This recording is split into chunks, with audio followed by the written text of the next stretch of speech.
जो हमारे सूक्ष्म शरीर, स्थूल शरीर, कारण शरीर, महाकारण शरीर, परम महाकारण शरीर, और फिर अंत में लाइट का शरीर, परम लाइट की बॉडी, ये सभी मैं थोड़ा समझाता हूँ कि जल और मिट्टी का स्थूल शरीर है, उसके अंदर सूक्ष्म शरीर है वायु और अग्नि का, और जो कारण शरीर है वो आकाश तत्व का है।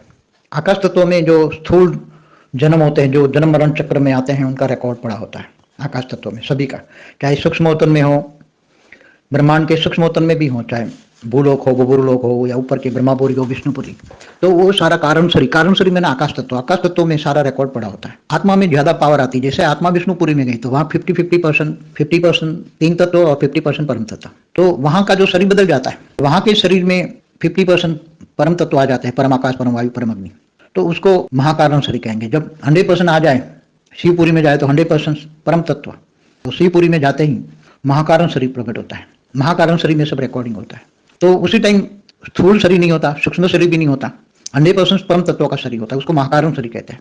परम आकाश, परम वायु, परम अग्नि का होता है। और जब आत्मा बीजरूप अवस्था निराकारी बन के परमधाम में चली जाती है, वो अभ्यास करना पड़ता है निराकारी बनने के लिए भी, ऊपर जाने के लिए परमधाम में, तो आत्मा बिंदु बन गए निराकारी, तो कोई सारण नहीं है, कोई भी शरीर नहीं है उसमें, तो कर्मातीत अवस्था हो जाती है। आत्मा कर्मातीत अवस्था हो जाती है तो बाबा की त्रिगुणातीत सतो रजो तमो से परे हो जाती है।